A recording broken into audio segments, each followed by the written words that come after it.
It's on. Right. So, hello, Janta.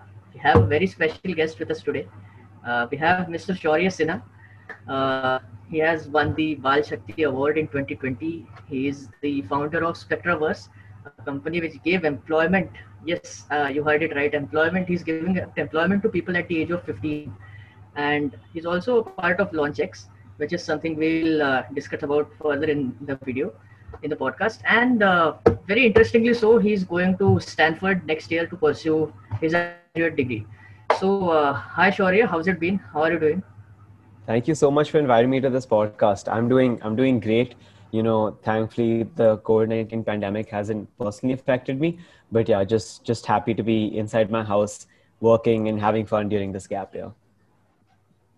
Great. Yeah. So I guess like that has been the only wish that all of us have is to be safe from corona and like to maintain our efficiency. So moving on to the efficiency part, I mean, a lot of us in while we were in our 10th grade, we were worried about scoring marks and you know going to tuition classes and just some academic stuff. You on the other hand came up with this ingenious concept of spectraverse. So tell us everything, like how did you conceive the very idea, and very like I have seen the YouTube video, which will also be linked somewhere here, where you explain how you started Spectraverse, but you never mentioned what were the challenges and how did you overcome them. So tell us everything. Right. So I say the idea for SpectraVerse came when, actually going before that, I'd say that my first interaction with, children and adults with disabilities when I was about at the age of 12. In my school personally, they weren't mainstreamed into the classroom. So, children with special needs would usually be in a different classroom, and I never had any interaction. And one time I'd gone to Dehradun to volunteer in this foundation, and I'd gone solely for the purpose of making films, because at the time I was really excited. I had like a small phone around on like a selfie stick and like take videos of everything I could. And when I went over there and I interacted with those children, I realized that educational institutions, a lot of these places, they don't accept children with special needs, especially in rural areas, because they're worried that they have some sort of defect with them.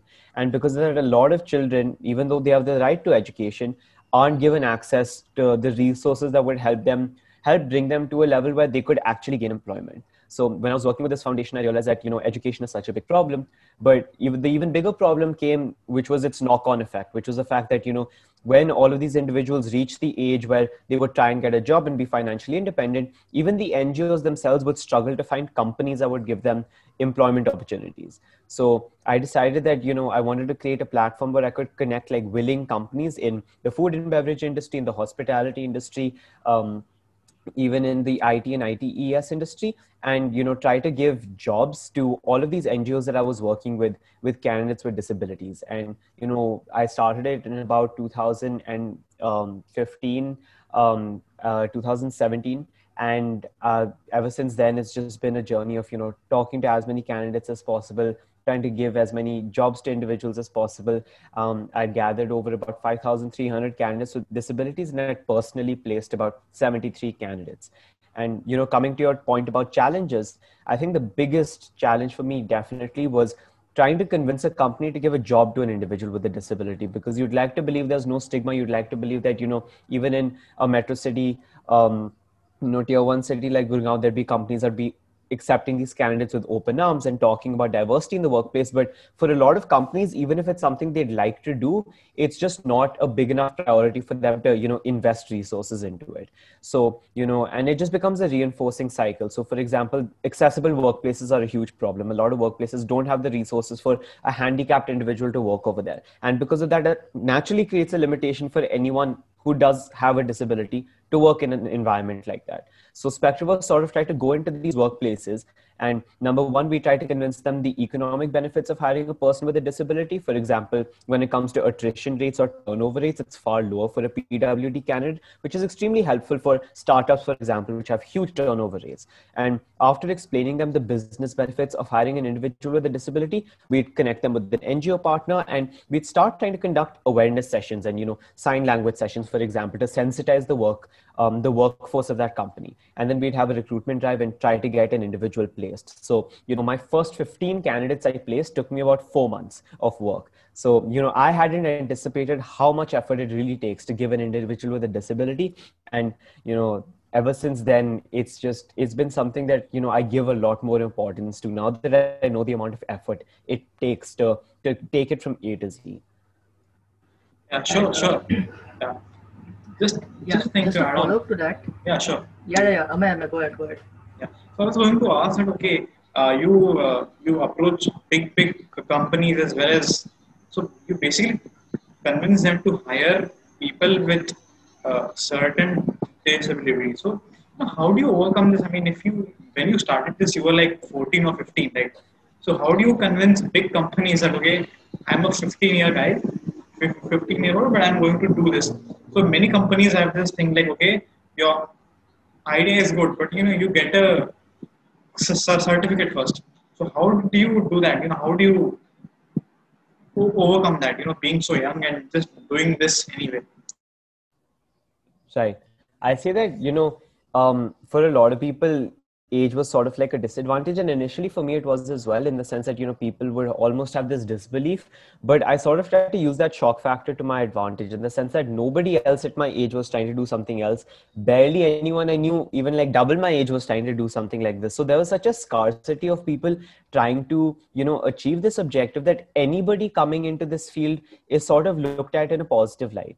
And I tried to spin it in my favor, in the sense that, when I initially contacted NGOs also to talk to them about giving me candidates, I sent about 15, 16, maybe 20, 25 cold mails to these NGOs over a period of 2 to 3 months. And the first NGO that replied to me finally, the first line of that mail I still remember was, I'm like pleasantly surprised that a person of your age is trying to do something like this. So for me, it was more about how can I use my age as like a winning factor and as an advantage instead of a disadvantage. And then after, you get the NGOs, and after you have candidates, then you have tangible proof that I have something going on over here. It's not just an idea. It's not just an initiative.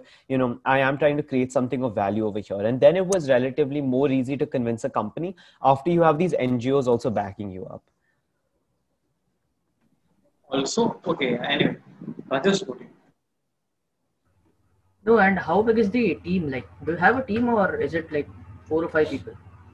Right. So in high school, I'd say about a year back, I started trying to scale up the platform, and we'd gotten to about a 30, 35 member team, all of whom were students. I think one of the biggest things that I wanted for SpectraVerse was that, I had a tough time starting up at the age of 15 and 16. And I want other students who, might not go the route themselves to at least join an organization which is run by students with the same mindset and the same, passion for some kind of a cause in this sphere. So all of my teammates were students, and a lot of them graduated this year, which means my team has almost considerably shrunk. And even COVID-19 has made it a lot harder to do things. So this year I again restarted the teaming process to get more junior students who were junior to me to try and enter the team and make it a sustainable business. Because a lot of people, the moment they get into college, they sort of give up their initiative, and they're like, it helped me get into college and that's about it. But for me, I really wanted to make sure that it lasts longer than just my high school journey.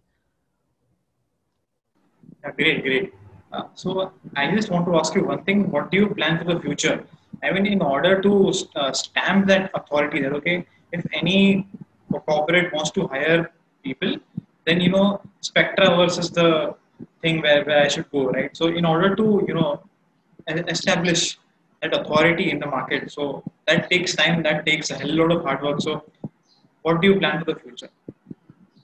Right. So I'd say, number one, I would almost like to backtrack and go back to the critical problem, which in my opinion is still education. I think that, a lot of companies these days are like, what are your minimum educational qualities? And for a person with a disability, a lot of times I deal with candidates who are just 10th pass, graduates.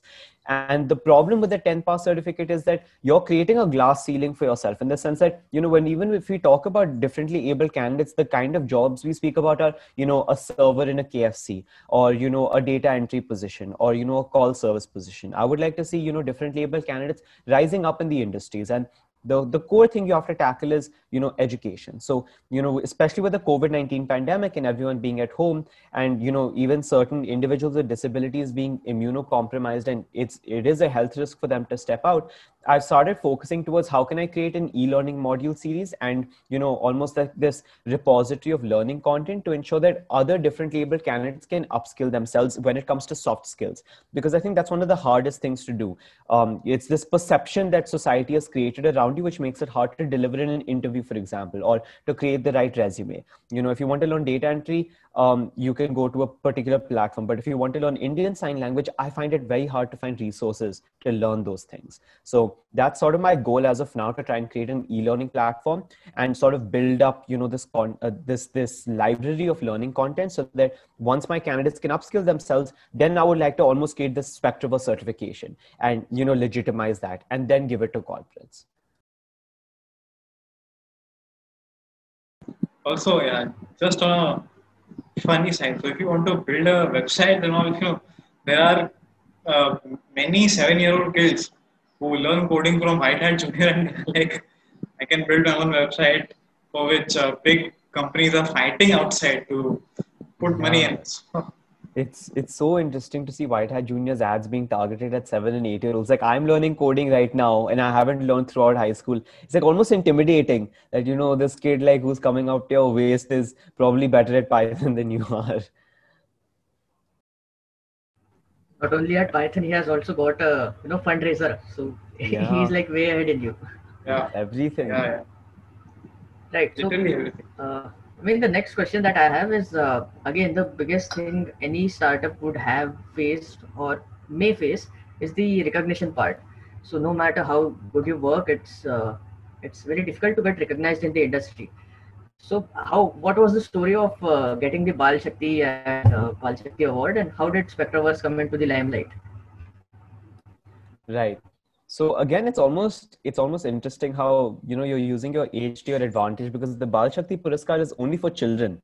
It's only for technically individuals who are minors. So I was looking for opportunities to bring SpectraVerse to a higher platform. I don't necessarily think that, awards and big recognitions, they can do anything to grow your platform, but it can give you the attention to sort of form more connections as well. So I'd come across the Bal Shakti Puraskar, form, and I was applying to college around the same period of time. And I really wanted to try and have a tangible award in my application. And I wanted to try and look for an opportunity that would let me do that. And the Bal Shakti Puraskar had multiple categories. They had innovation, they had, scholastics, they had sports. So a lot of, the children from across the country who are like excelling in all of these departments were applying for this. And I was a little intimidated at first.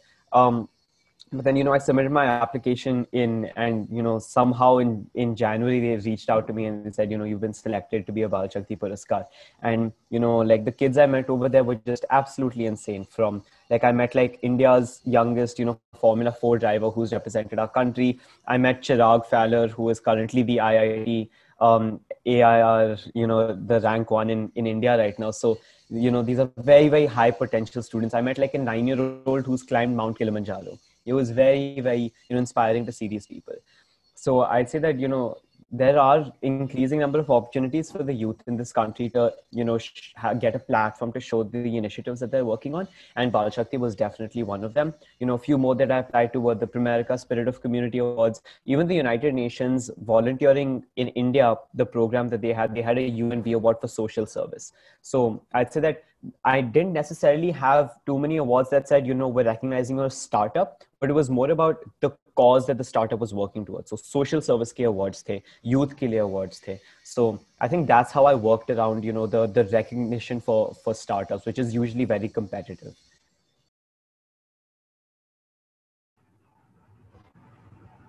Amay, you have anything to add on to that?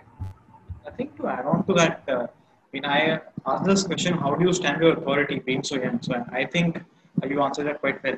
So moving on further, so let's come to your YouTube channel. Okay, so what made you start a YouTube channel, and basically how did your YouTube channel grow, and just tell us all about it.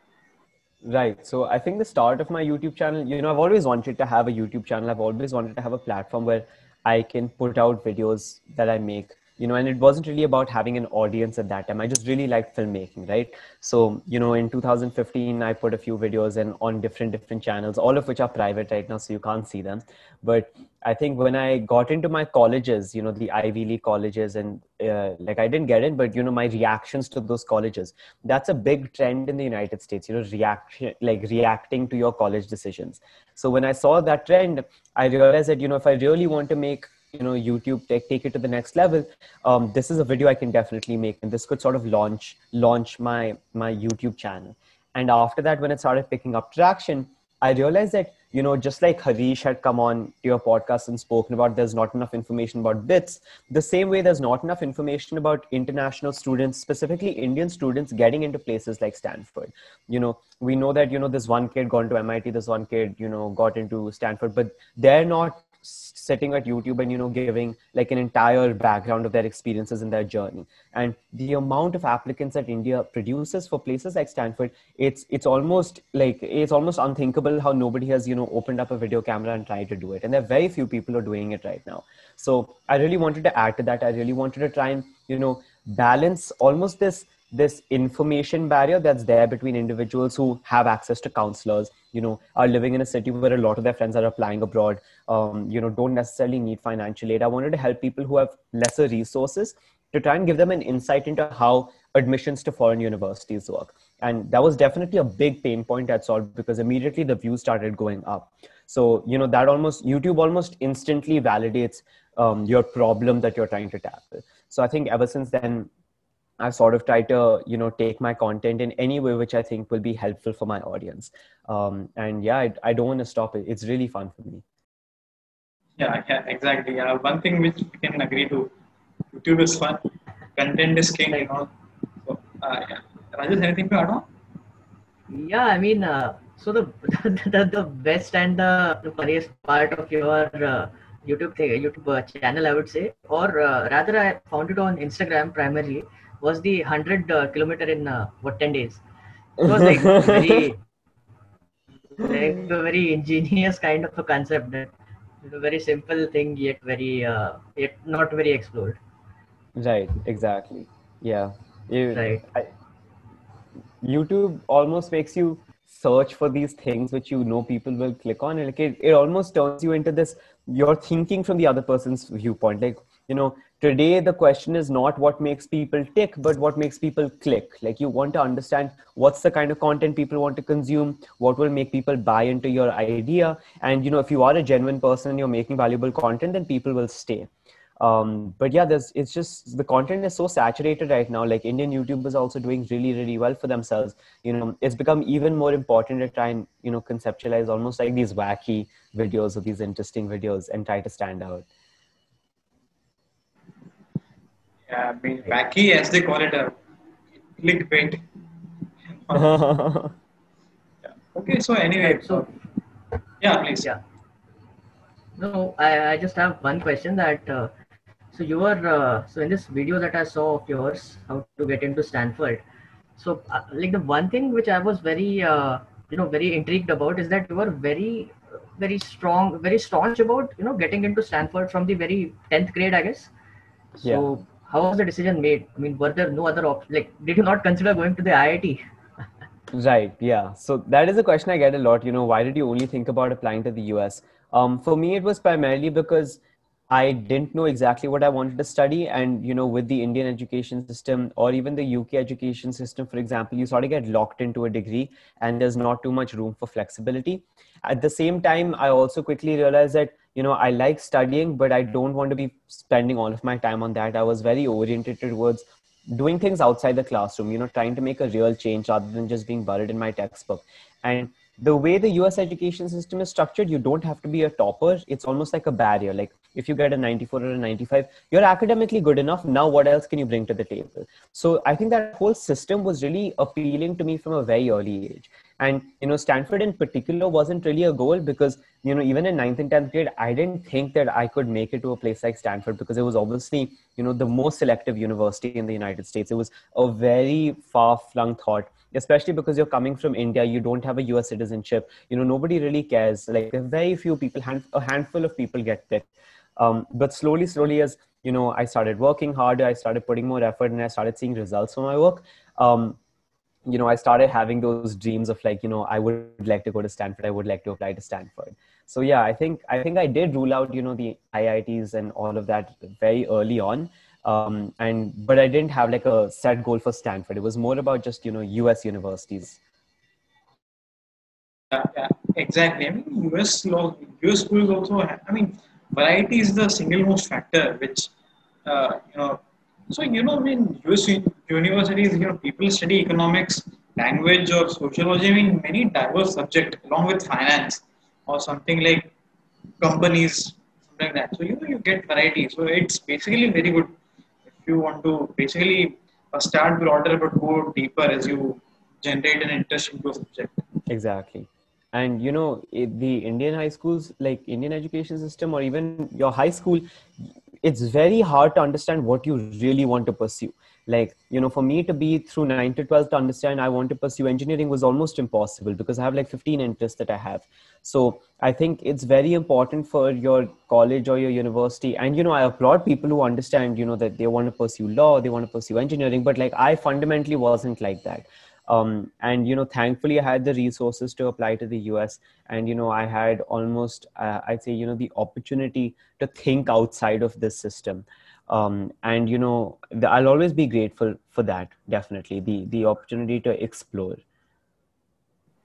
And yeah, I mean, when we talk about the opportunity to explore, I mean, I've heard U.S. law firms and also big companies, or other companies, they don't see which certification you have. For example, in US law firms, they don't necessarily see whether the candidate has a law degree or not. So art, science, anything is fine. So even they provide vacation schemes like that, which is not there in India, right? So I think that is Right. one change anyone would like to see in India. Yeah, and I think you're slowly starting to see it in India in terms of, even if you look at consultant hirings, you look at McKinsey, you look at Bain, the kind of people they're picking up, you'll notice that increasingly individuals from IIT are getting picked up. And, they have a very technical background, so you would technically think that, they're not the right person. But, at the end of the day, if you look at a job like a consultant, it's your ability to go into an industry, analyze it, and then try to think on your feet and come up with a solution. So they're looking for people who are problem solvers technically. And whether you have a philosophy degree, whether you have a mathematics degree, whether you have a English literature degree, your perspective to solve a problem will still be there. So if you're a good problem solver, then ideally it shouldn't matter what major you are. And I think slowly that shift we'll see across the globe, in the sense that it's more focused on skill-based hiring and aptitude-based hiring, rather than the name of the degree on your certificate. Great, great. Oh, okay. So with this, we come to the next segment. We call it the on your fingertips round. So it is kind of similar I to have one more question. yeah, yeah, sure. I have one more question. Yeah. Sure, Rajesh. Right. So this LaunchX thing, I mean, it's very fascinating how you are like planning to like expand this also, making schools start their own local chapters. So again, like take us through the journey of LaunchX. It's very interesting. Right. So, just to give you a quick background, I'd always been looking for summer programs in the United States, because I'd wanted to explore entrepreneurship, and I didn't find too many in India at the time. And I was in about 10th grade, and MIT had come out with this program called MIT LaunchX. That's what its original name was. And the whole idea was, we want to try and empower student entrepreneurs. We want to give them the ability to pursue their idea, because when you're in high school, the risk for starting a company is very less. Your parents are backing you. It could be a way to earn profits, and you learn a lot of valuable skills. So I'd applied to the summer program, and it's also one of those selective summer programs where your chances of getting in are also very less, especially if you're from India. And when they asked you to make a film for the application, so I was very excited by that. I made a film for the application, I submitted it, and I got admitted to the UPenn program. So when I'd gone over there, they sort of teach you everything about entrepreneurship, and they compress what they in their LaunchX club's syllabus call like a year's worth of learning in 1 month at the University of Pennsylvania. And when I got back, my sole thought was, how can I spread this to my students in a classroom? How can I sort of bring this education that I got to learn in the University of Pennsylvania in this program to my classmates? And LaunchX then had a program called LaunchX Clubs. And once I'd heard about the LaunchX Clubs program, I said, okay, I can bring this to my city. So I approached my school principal and my vice principal and I said, I would like to start this club in the school. It's a very important skill. They'll give you the resources. So LaunchX was willing to give the presentations, slides, activities, sab kuch. And, right after that, I said, I'd really like to start this. And slowly since then, I started, raising my own high school chapter. And then, the opportunity to be a regional director for Pan Asia came in and I applied for that. And I'd managed to get that as well. So then I sort of became responsible for all the clubs in and around my region. So I'd say that like LaunchX was one of those organizations which is very, very, unique initially in its high school students on, and I'd immediately been in for a while. Very interesting program. You can always check out. It's just launchx.com. If you'd like to go for the summer program, you can definitely try and. Having talked about the LaunchX, how can one not talk about the recent feed that you have got into the Khan Academy scholarship that you have got? This again, this so I am very intrigued. Like, how did you come up with this vitamin D and the correlation with COVID? It's quite interesting. So I didn't end up getting the scholarship. I'd made it to the global semi-finalist round. I'd made it, I think, out of, I think I'd say the 4,000 entries, I managed to reach the top 30. One of three from India, but I didn't make it to the final stage. And so I'd say the idea actually came from, I was, watching this podcast and they were talking about how nutrition is very central to how you respond to any pandemic, because nutrition is very closely interlinked with your immunity system. And, this nutritionist, her name was Dr. Rhonda Patrick. She was talking about how vitamin D can have this role in influencing your immune system. And when I think of vitamins, I think of like, as a kid, your parents are like, eat your vitamins, and they give you like those gummy bears, which those vitamins come in. And I never thought of anything more than that. And suddenly I was reading up about vitamin D, and it's like, it's a pro hormone, it literally is, it's a part of your endocrine system. It gets synthesized by your body. So, usually most vitamins you swallow and you ingest, and, it's something you're putting into your body creates vitamin D once it receives sunlight. So 90% of your vitamin D is created by just sunlight exposure.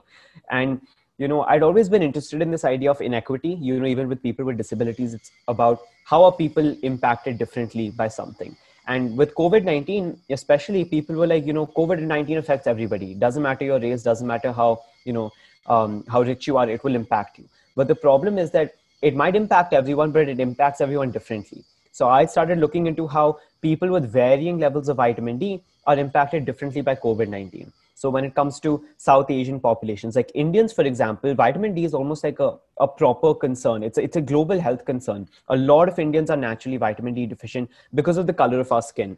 The simple science behind it is that, one, we have limited sun exposure, and two, since there's a lot of melanin in our skin, you have darker skin colors. Melanin is almost a natural repellent for UVB radiations, which is what creates vitamin D. So just like that, African-American populations in the United States, Somali immigrants in Sweden, these are all populations that are naturally susceptible to vitamin D. So when I started looking into research papers and looking for correlations, the research was very, very promising and very, very emerging. The only problem with, the entire concept I picked up was that it is a very new and emerging field, and a lot of scientific topics require research rigor. And since this was a potential solution, it didn't have the rigor of, let's say, the theory of relativity, for example. And I think that's one of the reasons why I wasn't able to make it through to the finals, in the sense that it wasn't as established a concept as, inertia or, exponential growth. So, that was one of the downfalls, but I was much more satisfied with the fact that I'd come up with a new emerging ideas rather than an existing one. So for me, it'll always be, something I look at in a positive light. Also, like, was there a Viva round wherein they questioned you, or was it just selection based on your video application? So I naturally prepped for a Viva round. I think in India, you're really used to like being grilled about your like anywhere you being used to being asked about your research. You know, board exams ne taiyar kar liye Viva ke liye. Like I had come up with like I'd been like 15, 20 questions. I'm like I'm ready to do this, and they just called me for an interview, and I was like, okay, you know, Viva time, let's do this. You know, I studied for like 3-4 hours about all my research, and he just picked up the phone and he started talking to me for 10 minutes, and he was like, you know, how's your day going? What's your university? Where are you going to? What are your plans? So nothing scientific. You know, if anything, the questions were more about the film aspect, like how did you manage to make your film? Did you get somebody else to help you? Because it's so interesting, they're more skeptical of whether you got help on your film rather than whether did you get help on your science. Like they trust that, you know, these are all very scientific kids, they're very smart, they probably know what they're doing. The doubt comes in the storytelling aspect. You know, did you get any help to tell this story? Which is really interesting because my strength was the storytelling part, not the science part. So I had almost overcompensated for what they already assumed I'd know. That's that's I think. And also, I saw that you organized a mock Shark Tank in India. So that's like, I think it is the first Shark Tank like thing in India, right? Right. So that is LaunchX itself. So LaunchX, you know, Yeah. through LaunchX, I'd like organized a mock Shark Tank in my school, and LaunchX itself had a regional demo day where companies from all across Asia, you know, these high school teams from all across Asia go to this place in Asia and they go and compete. So, you know, one of the student companies that I'd mentored, their name was Wi-Fi. They went to Bangkok. You know, we had to convince our school to play, like get the flight tickets in order to go to Thailand. But they went over there and they managed to win. And the good thing is that the winners go immediately to MIT and it's all paid for. So it was very nice to see that, you know, this organization was giving me the opportunity to host, you know, these Shark Tanks and these events. Great. That's glad to hear. I mean, someone from India is doing, so many things. Basically, making our country proud. Thank you so much. बाल शक्ति award के बाद इन्होंने लॉन्चएक्स में भी अपना नाम ऊंचा किया है. I think LawUnplugged will give him another award now. Yeah. And a very interesting part is that the vibe that I get from LaunchX is of HPair conference. So if you are aware of HPair, it's like the Harvard. What is pair? I forgot the full form. If you can remember, what is the full form of HPair? I think it is it is Harvard India US. Harvard US India initiatives, something like that. No, that is the South Asian chapter of HPair, which is Harvard US India initiative. I'll just Google search it. Just 1 minute. Harvard Project for Asian and International Relations. Yes. So what is HPair is basically they call you to this conference in Harvard, and then there are some sessions by eminent personalities. You know, they can be from any field. Like mostly it is economics and international relations. So and after that, what they have is they have these startup games. So you have like 5 to 10 minutes to come up with a startup idea, pitch it to the panel sitting over there, and if you win it, then you get a goddamn certificate from Harvard. So wow. I think that is somewhat similar vibe. I mean, exactly, yeah. Not exactly, but somewhat. Right, yeah. Exactly. You're almost like enticing people with the Harvard name and getting all these students to participate. Very, very similar in that sense. Yeah. Right. Also, one last thing before we jump to the next segment is, do you have like any scholarships for LaunchX, or is it on your own expense? No, so they do have a lot of financial aid programs. I'd say that, you know, they have about 3 or 4. So they have one specifically for individuals coming from, you know, international locations. They have one for social entrepreneurship. So if you're a social entrepreneur, they'll have a scholarship for you. But most of those scholarships are need-based. So only if you need that scholarship, you will get it. It's not a merit-based scholarship. So, you know, I applied for the scholarship, but I didn't get it. But, you know, if you're unable to finance your program, then LaunchX will step in and, you know, sort of finance it for you by giving you those scholarships. Great. Also, that is much needed. Given the fact that. Now we come to the third segment, which is the most fun segment. We call it the on your fingertips round. It is kind of similar to a rapid fire round.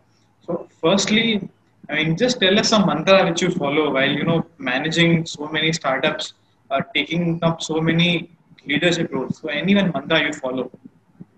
Quote, oh, like a quote. I'd say the quote that I've been following for a while is, do what you love, love what you do till you do what you love. So, almost like the message behind that quote is that, like, you shouldn't have a pressure of finding that one passion that you have, but till you find that thing that you really love doing, you should love everything you do. So, whether anything that you approach, if you don't immediately feel yourself like having an affinity for it, if you're not good at it in the beginning, just love it, and, try your best to like it. And then eventually someday just trust yourself that you're going to do something that you actually love. Thanks. Great. Uh, that was unique. So again, coming to, I mean, if you would not name it SpectraVerse, then what would you name it? Oh, good question. Uh, I have no clue actually. I know like the words I would use. Like I'd really like to incorporate the word able in it. Like something signable, if possible, sign as an Indian sign language, able as an ability. Maybe I'd call it, um, actually that's a interesting question. I never thought of it. Yeah, I was so happy with SpectraVerse, I never really came up with an alternative. So how did So you can you? actually choose Yeah, right. SpectraVerse as a name? I mean, how did you choose Right. that? How did you Definitely. There's find it a out? nice little, yeah. So, I was thinking about, names for companies, and I was analyzing all of these other companies, and I was like, chalo, kya khas? How did they come up with a name like this? And I started noticing a pattern. I was like, if you look at Instagram, you look at Netflix, you look at YouTube, they're essentially a combination of two words, yeah, almost old and new. So Instagram had, the new form of Insta, which is instant, and Gram, which is Telegram. Netflix has net, which is the internet, and Flix, which is what you used to call movies back in the day. And YouTube, which was you, which was, the person watching, and Tube, which is almost what you used to call televisions a long time back. So I was like, okay, I also want to try and combine these two words. So I decided to pick the words spectrum and universe. So for me, spectrum had two meanings. Spectrum ka matlab hai ki you have two opposite ends. You're almost like you have like a broad variety. And when it comes to the disabilities also, autism spectrum disorder is its actual word. So, that's almost its connection to disability. And universe was sort of like I wanted to try and connect everything, so make everything in one whole. So SpectraVerse was almost like connecting these two ends of companies and NGOs and individuals with disabilities and employment opportunities, while also keeping the whole idea of spectrum in place. So that's how I came up with the name. And the logo for SpectraVerse is actually this, so this in Indian Sign Language means connect. So when I was looking at the logo, I was talking to my cousin about it, and he's a graphic designer, and he flipped the connect for this like this. So this turned into an S. So once he made this, he sort of made the logo out of it. So this is how the SpectraVerse logo was created as well. It was a lot of fun. And yeah, that's where the fun comes in. And now, Yeah. and I really want to ask you. So throughout this interview, we have been talking about successes. That is, I achieved this, I started this, and all. So why don't you tell your biggest failure? So I mean, Yeah, definitely. I think mine has been like over a period of time, and I wouldn't call it a failure necessarily. It's something I struggled with a lot. When I was born, I had extremely sensitive ears, and I used to be very, very sensitive to sound. And because of that, at like if there's a birthday party and there's a balloon popping, I'd like run away immediately and I'd start crying. And my sensitivity to sound made me very withdrawn as a person, and made me very closed up. Like I was afraid to talk to people. I was just very sensitive to any environment, any new environment around me. And over a period of time, I even spoke about this in my Common App essay, actually, which I applied to Stanford for. I personified sound as like a woman, and I was like scared of this woman. I was petrified of this woman. And, my journey with sound is sort of like that, after a point in time, I accepted the fact that, I had sensitive ears. I accepted the fact that I'll always be afraid of, like, if you pop a balloon today also, I'll run. Like I'm quite scared of it, in almost like a laughable way. But, I accepted the fact, and I started to see sound as more of a tool, and, something that I had as a strength, in the sense that, if there's a very subtle change in my mother's voice, for example, I'll detect it. And, even with my own voice, I started to become more open. I started to talk to more people. I started to get into speech and debate, and I started to overcome this fear of almost public speaking and not talking to people if there's a big audience. And over a period of time, I've developed these skills to a point where now I think that communication is one of my strengths. Like I'm comfortable in front of the camera. I have a YouTube channel. I love talking. I love creating stories which impact other people. So I'd say that sound from a very early age has been something that I used to run away from. And slowly over a period of time, I've accepted it. And now I think I would call it a strength. Yeah. Wow. I mean, that is completely not heard of now. Sensitivity of sound. So, how you basically turn your drawbacks into your advantage. I mean, throughout this interview, this is one thing which I've been liking the most. The first thing you said that, okay, I mean, the science part. So basically, they asked you about how your college life was, how you filmed the video. So you turned your weakness into kind of your strength, something like that. And now, and yeah, so that has been my favorite part in that. Thank you. Thank you. That means a lot. Yeah. Yeah, also just to add on to that, like this guy we have with us today is incentivizing all of his drawbacks. Great, great. So, Shaurya, so this brings us to the end of this exciting and wonderful uh, interview which we had.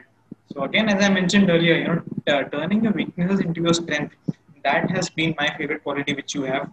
And I guess, as Rajas rightly said, this quality has helped you in various ways, and I'm sure this will help you in the years to come.